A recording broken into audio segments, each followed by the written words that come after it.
You may have realized that being healthy feels different than it did in the past now that you're over 50. If you want to maximize your health potential but don't have time to read through overwhelming pages of Google links, this is the show for you. Welcome to Healthy Tips After 50.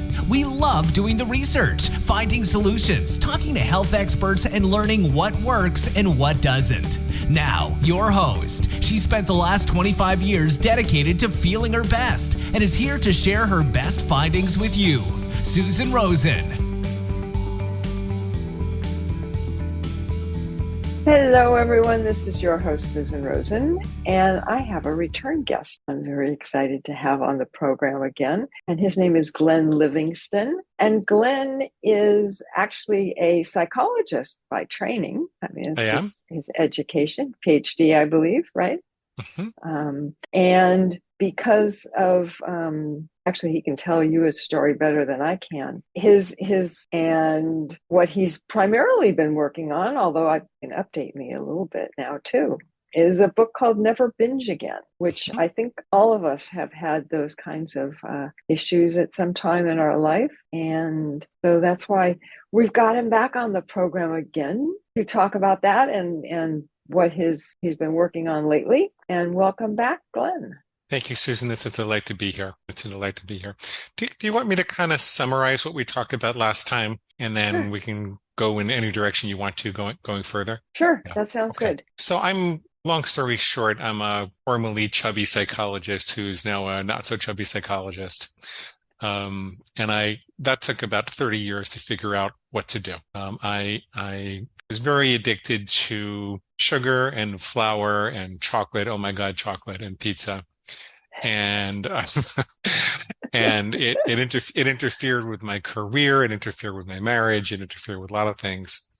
And over the years, I tried just about every approach that there was, mostly the love yourself thin kind of approach, because I come from a family of therapists. And I found that for me, it was impossible to love myself thin. I learned to love myself. It was a good journey to take, but I didn't love myself thin. I always thought if I could fill the hole in my heart, then I wouldn't be filling the hole in my stomach.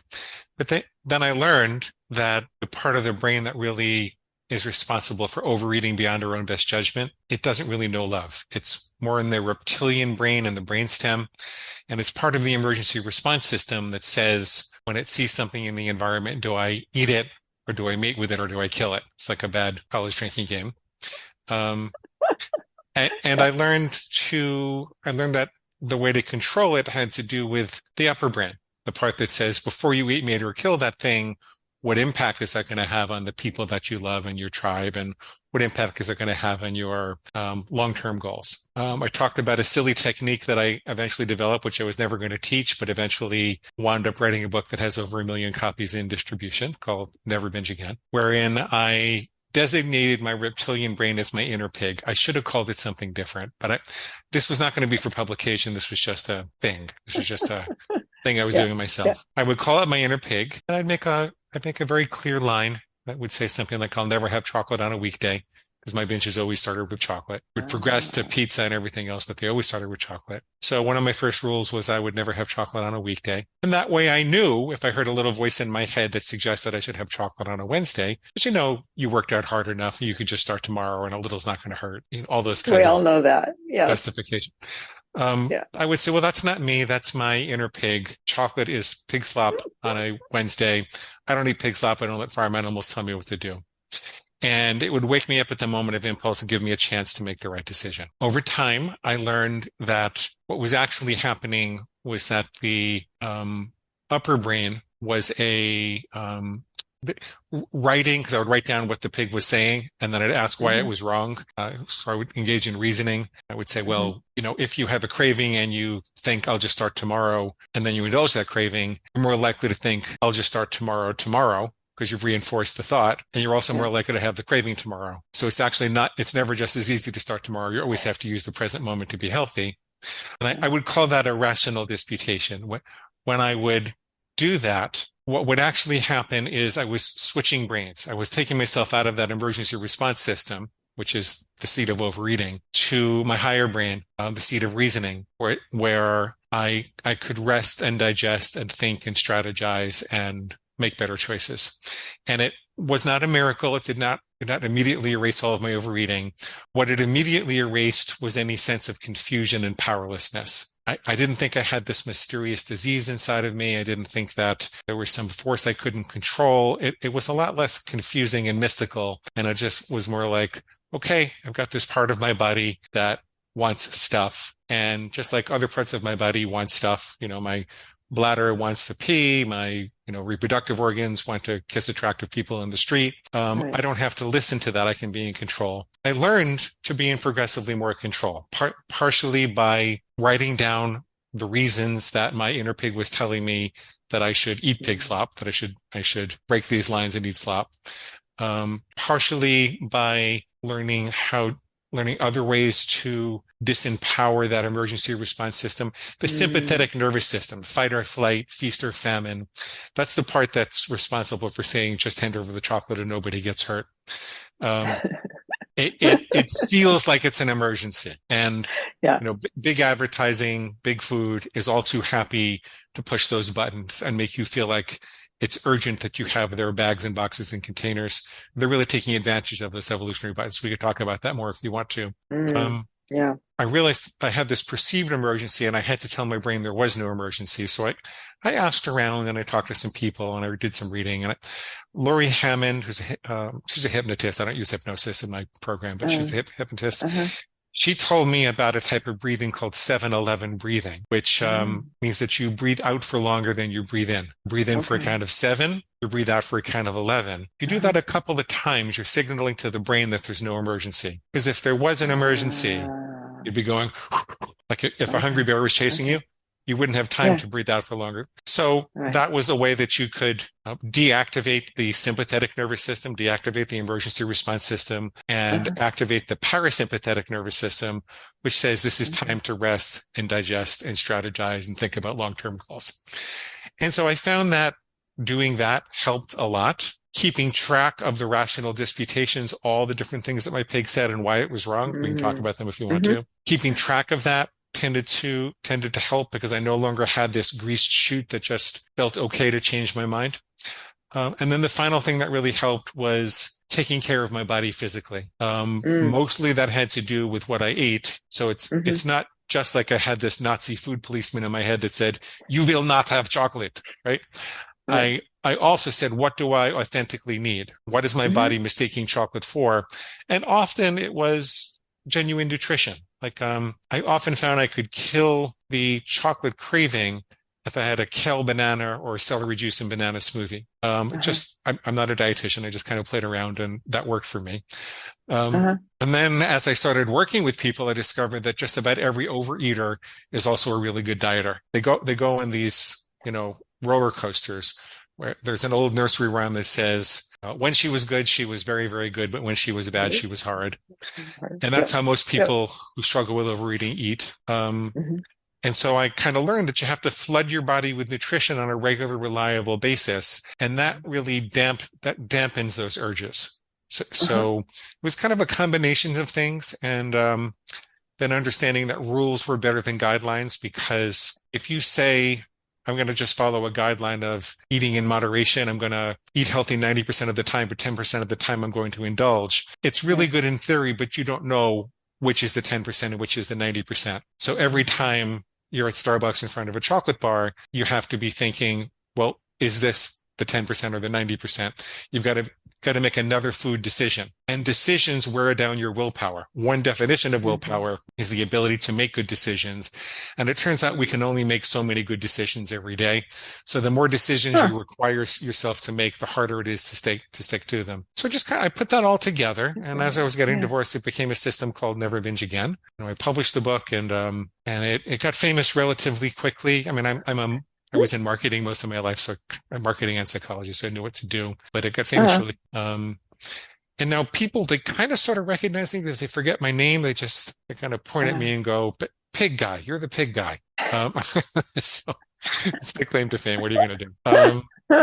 So we talked a lot about that last time. And I've written 6 books Hmm. since that point. So we could Wow. talk about any of them if we want to. We could talk about more about the step-by-step procedure that people want to go through if they want to stop Mm. overeating. We can talk about specific triggers. What do you think would be most interesting to your audience?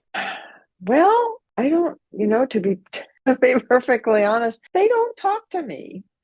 Your audience doesn't talk to you. No, I You guys, don't you know. have to talk to Susan. Leave her a comment on here. Tell her what you like or you don't like about this episode and any other. Yeah, Susan wants yeah, to hear from you. yeah, exactly, exactly. And it is kind of funny because I've talked to other podcasters and they say a lot of the same thing. So, I think my take on it, I'm getting off the subject, but my take on it is that I think a lot of people listen to podcasts and they're doing something else. Well, it's a broadcast medium. So, It's a yeah. broadcast medium. Yeah, yeah, that's Yeah. okay. So That's okay. so they don't sit down. No, no, so I'm it. It's like, what do I want? So What? that makes it that much easier for me too. I'm trying to get out of the sun here. So I think they're all so interesting. I'm having a really hard time here. So why don't you first off tell me about a little bit about the 6 books that you've written since. Yeah, so what we found was that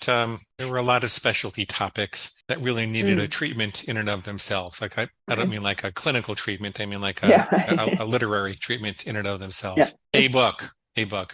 And for example, people felt like every specific trigger must have a specific solution, which isn't really true. But there were some particular tips for particular triggers, like Hmm. what to do if you have trouble eating at night. What do you do if you have trouble Mhm. during during that time of month? What do you Mm, do? mm. How do you manage emotional triggers? So the first, one of the first books I wrote after Never Binge Again was called 45 Binge Triggers. And we talked about 45 very specific, it's actually 45 binge triggers and what to do to eradicate them, something like that until they go away. Just search for 45 binge triggers and you'll find it. Mhm. And that was very interesting, particularly the emotional eating part of it. I actually learned a bunch of things researching that. Definitely talk about that because the culture totally misunderstands emotional eating. Oh, I'm sure. The next book was an end to nighttime overeating because we found there was a large contingency of people that couldn't stop eating at night. They would be good all day long and they couldn't stop eating at night. And it turned Oh, out they were wow. making very common mistakes across that particular subculture, and some things that needed to be fixed there. I wrote a workbook, which was a step-by-step through the system. So I took, we've coached almost 2,000 people at this point, and I guess Wow. by 2019, it was probably 1,000 people. So we took the system that we developed, I say we because I have a partner. We took the system Uh-huh. that we developed and we turned it into an algorithm, like a step-by-step algorithm. Put that in the workbook. It's called I Love My Workbook. Ah. And there's an autobiography about how I developed the problem in the first place and what I did about it. And Mm. it's called Mm. Me, My Pig, and I. Something we call the Food Demon interviews, which are really a series of success stories. But it's Uh-huh. actual transcripts of coaching sessions and commentary on that. So yeah, I Ah. read a lot of books. Wow. Wow. That's great. That's great. Yeah, I would let's go back to the first one. I think The Binge that's Trigger book. Yeah. yeah, yeah, because Mhm. I think that's something that we're all unique. I mean, I understand that, but there've got to be certain groupings of Well, things. well, what if I talked a bit about emotional eating? Because a lot of people are triggered when Ah, they feel emotional. good. That The, sounds great.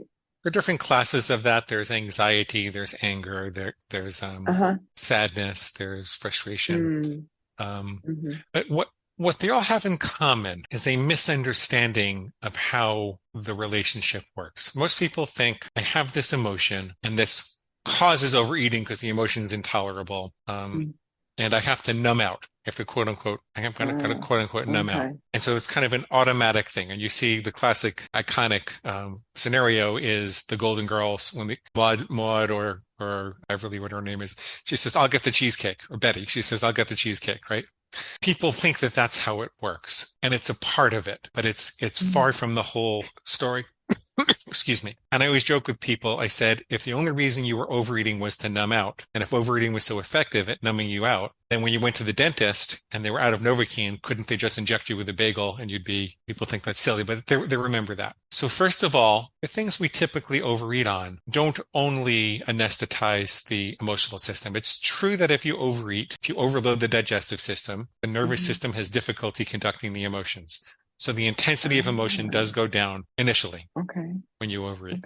The overeating also functions as an operantly conditioned reward for the feeling itself. So if you're someone who feels very anxious in the evening and feels like they can't get to bed without overeating, you might, your heart rate might be a little bit heightened. Your galvanic skin response might be up a little bit.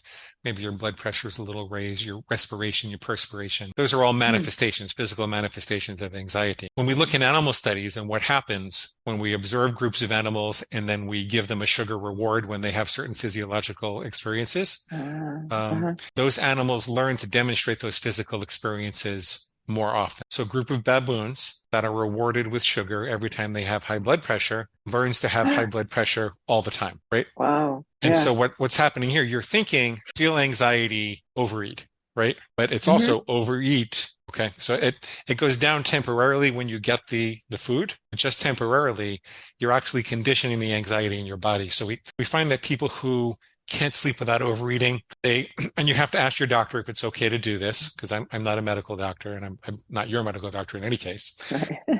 We find that most of the people, the path to recovery goes through a week or two of not being able to sleep. It's almost like you have to say to the pig, okay, you're telling me I won't be able to sleep if I don't have a big plate of spaghetti or something. Well, so I won't sleep. Say I can't sleep, I won't sleep.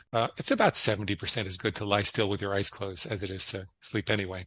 And so they get a few bad nights, but then the reward stops, and the brain is set up to conserve energy. So if you're not constantly rewarding it for a particular behavior, that behavior slowly begins to stop. It's like a toddler having a tantrum. If you stop paying attention, eventually the tantrum starts to go down. It's hard to get through that period. So that's a really important thing. The other thing is that is an intervening variable between the stimulus or the emotional stimulation and the response of overeating, which is it's a rationalization. We have these things called identities. We like to see ourselves acting in a consistent way. So if I say I will never have chocolate again on a Wednesday, I don't like to observe myself having chocolate on a Wednesday. It creates a phenomenon that Leon Festinger called cognitive dissonance, like a psychological pain. And so we come up with these rationalizations.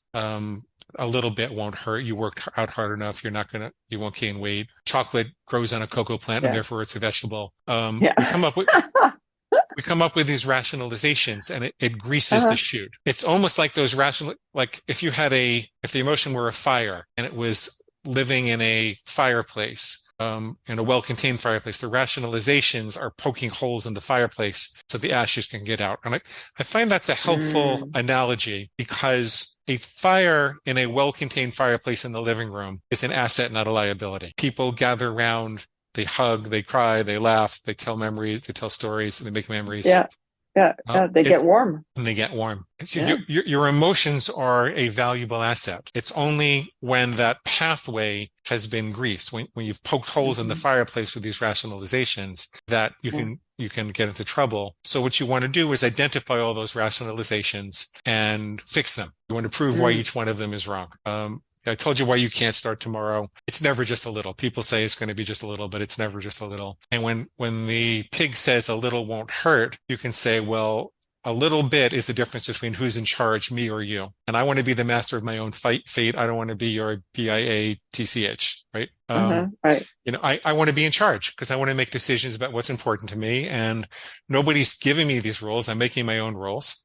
So if there's something I really want to have that it's not on my plan today, I can change the rules for tomorrow and give myself 24 hours after writing it down and thinking it through before it takes effect. So I make sure that my, pig is not doing it emotionally, whimsically. Okay. So there's you kind of have to tell your pig that there's no emotion you're unwilling to tolerate without binging, that your rules are your rules and that's it. Right. Uh-huh. So there's this kind of complex relationship between emotions and overeating. It's not what people think. I tell people to tell themselves you're getting high with food rather than saying I'm comforting myself, because if you say, oh, I need comfort food, then your pig is going to Right. start crying and saying, I'm hurting. And, Right. I need I just comfort. need food. Yeah, I just need comfort. Right. And you're going to feel sorry for it and you're going to do it. So I ask people to shift their paradigm like that. So that's some kind of elucidation of the confusion about emotional eating in our culture, Mm-hmm. and how I help people to overcome that. It gets tied into social eating. And Yeah. shall I pause first and see if there's anything you want to ask me about emotional eating, or should I move No, to? no, it all made perfect sense. I guess my only question actually that comes up is, I'm just thinking back in my own head, back 40 some years ago or more, when I was fat. And, I was just trying to think if my and it's really an impossibility to do, which is to think back and think, okay, was that what I was doing? I mean, to me, it just seemed like I was eating all the time. It wasn't that, oh, this happened and then I ate. It was just I was eating all the time. Well, there's an automaticity that Hmm. develops because the brain is set up to conserve Okay. energy. And so Uh, if you allow it to, uh-huh. it becomes an automatic behavior. These kinds of conversations in your head are what occur when you're trying to change your behavior. If you allow it to become automatic, then people will say, well, I just don't hear the pig. I'm just eating all the time, or I pass a bakery and I go in and I buy stuff and it's just Hmm. automatic. But that's the Hmm. point, is that you can intervene in the automaticity. You can insert a space between stimulus and response so Mm. that you can, pull those levers and Uh-huh. choose the kind of food that you want to have. Yeah. Yeah. Yeah. Yeah. Interesting. Interesting. I just had something else that came up and I can't remember what it was. Oh well, it'll come back to me. It's yeah, so I mean that's fine. What was it you were saying? I Well, don't I know was why going my to, brain is just not working. My memory is obviously not open this morning. Yeah, you were saying to about what's it? social eating. Yeah. A Yeah. lot of a lot of people associate emotional eating with social eating because they feel these Okay. Yeah. interpersonal forces, so they're going to Thanksgiving or Christmas or, Right. a birthday party or Yeah. something like that. Or the girls go out for lunch or dinner or Mhm, mhm. yeah. So first of all, I mean, restaurants are another story altogether, Oh, but okay. people feel a lot of pressure to eat what everybody else is eating. And I want to Mm. give you a little tool you can use, a little trick of mine Mm. that you can use to navigate that situation. It involves understanding the psychology of groups and Hmm. where it probably came from. So most people think that the pressure to eat what everybody else is eating while you're in a group is just because they don't want to feel guilty about what they're eating. They want to eat what tastes good to them. And as a consequence, we all tacitly agree to slowly kill ourselves with food and joke it off, right? Like, let's go get the cheesecake, right? Ha ha ha. And in the meantime, diabetes is up by 80% and kidney disease is almost double and Mm. cardiovascular disease is tripled in the last 30 years or something. Wow.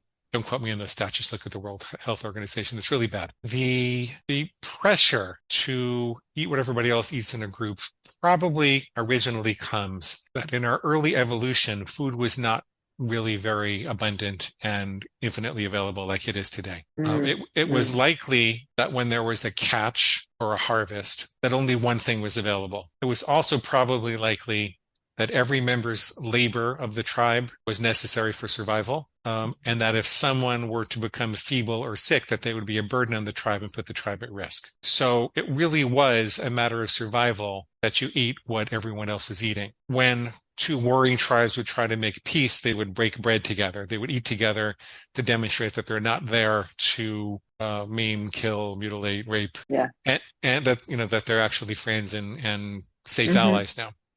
Hmm. And so there's this, I believe, there is this underlying feeling, even though it's not rational in today's world, it's really only 100,000 years or so ago that life was like that, which is a blip on the scale of evolution. We have these very hardwired feelings that we're supposed to eat what everybody else is eating, or else we're putting the tribe at Mm. risk. It's a matter of Mm. survival. It's not Hmm. just for Hmm. indulgence and taste. Okay. And the other force and I'm telling you all this so you don't go into battle wearing a plastic helmet. Yeah. The other force at play is the necessity of group cohesion. In group psychology, there's a difference between an aggregate, which is just an unorganized group of people, and a group, which has a set of norms and values and ways that we should live together. Think about walking into an elevator. If I walked into an elevator today, even before the pandemic, and there are 10 people in the elevator, as far apart as we can, not looking at each other, staring up at the screen, not having much to do with each other, trying to ride out the ordeal, right? God forbid someone says good morning or anything like that. That's an aggregate, right? It wouldn't make any sense when I got to my floor for me to turn to everybody and say, this was great, let's do it again next year. That wouldn't make any sense. However, if I get stuck in the elevator with those people for 3 hours in between floors, by the time the repairmen come to open up the elevator and rescue us, we've probably developed a bunch of routines together. First of all, maybe we're playing cards, or at least sitting in a circle and joking around. Maybe we have a norm for how often it's okay to press the call button. What do we do when one of us has to go to the bathroom? Is there a way that we talk each other down? Maybe there's a song that we're singing. It's become a group. We've had an experience. We have an identity as a group. Okay. That experience, that quality of groupness, of group cohesion, it fades as time passes when the group is not together.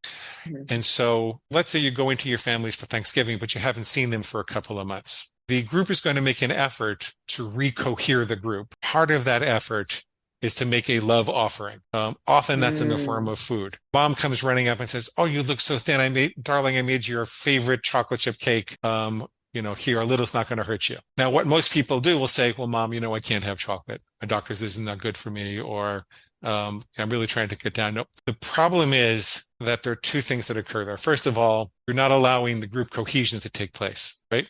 So you're kind of rejecting her, and there's this unconscious fear that the group is going to fall apart. Even if you've been a family for 20 years or whatever, it's still kind of built into our DNA, the group is going to fall apart. And the second thing is, now Mom feels guilty. Maybe she shouldn't have made it for you. Maybe she shouldn't be eating this herself, right? So it's a real problem. It's a real problem. What I suggest you do instead there is called the alternative love gift technique, where you redirect Mom to love you in a different way. And it could be something like, you know what, Mom, I'm so cold. You happen to have a sweater I could wear. I'm just so cold. It's just, oh, of course, darling, here, let me take care of you. She's loving you back into the group. Mom, I ate a little too much at lunch. Do you have any mint tea? Could you make me some mint tea? That mint tea you used to make? I would love that. Oh, of course, darling, I'll do that. It could even be information. Mom, I couldn't get an internet connection in the car. I'm dying to know what the score of the game is. Do you think I could look at the TV for a second? Any of the above, you give her something else she can give you to love you back into the tribe. And then the conversation about food, it moves to the side. I've developed a bunch of different ways to try to do this over the years, but this is the best one. So, that's a little tip for managing the social environment. And that's really, that goes for even having nothing to do with being on a diet or watching your meals or whatever. I mean, it could just be you don't like what they are offering. And so you can just kind of say, not really in the mood for that. But gee, if you have this, that would be really great. If you have this in the refrigerator. Absolutely. Absolutely. Because that's really just when you were talking about it, I could see that happening whether being on a diet or not. There's so many people have such different food likes and dislikes these days. And they always have, but and allergies, and there's so many other reasons that could come up. And that's such a great trick to know. The last major book that you want to stop there? No, that's okay. I was going to say, go on. Well, the last major book I'll talk about before we go is An End to Nighttime Overeating. This was the last major problem that we had to solve. We get very good results with our binge coaching program. 90% reduction in the first month. We do really, really well for people that engage with the program, talk to their coach and everything like that. What we found, though, was that the people who were overeating at night did significantly worse. We just couldn't seem to solve that. And so I hired some researchers to look into the literature on nighttime overeating. We did a big survey. We interviewed a whole bunch of people, and we found a bunch of really interesting things. First of all, just about everybody who had overcome nighttime overeating was someone who was eating breakfast late in the day. They were trying to not really have breakfast at all, or not start until like 11 o'clock. Oh, okay. they would often say, they were kind of focusing intermittent fasting, and which is, beneficial in and of itself. But Right. if you're struggling with binging at night, it's not really going to help you. No. And so we'd recommend that people take a period of time where they have breakfast earlier. It seems Uh-huh. like when the brain perceives the nighttime fast is going to be long, it signals you that you really better get some food in at night before you go to bed.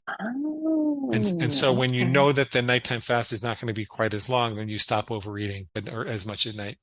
Uh-huh. We also found that the people who overcame nighttime overeating were adding crunch to their lunch, some type of carrots or celery or Uh-huh. apples or something Uh-huh. that actually, you call it a hard chew. Uh-huh. And we don't really know why this is. We just know that it is. So we tell people to add crunch to their lunch. My hypothesis is that there's a certain amount of oral aggression that we're built to get out of us by chewing. And like Oh, where primates were supposed to have vegetation, and okay. vegetating Yeah. requires, and if you're not really doing that during the day, then we think there's an instinctual need that is still pressing for discharge in the evening. So that was Ah, really interesting.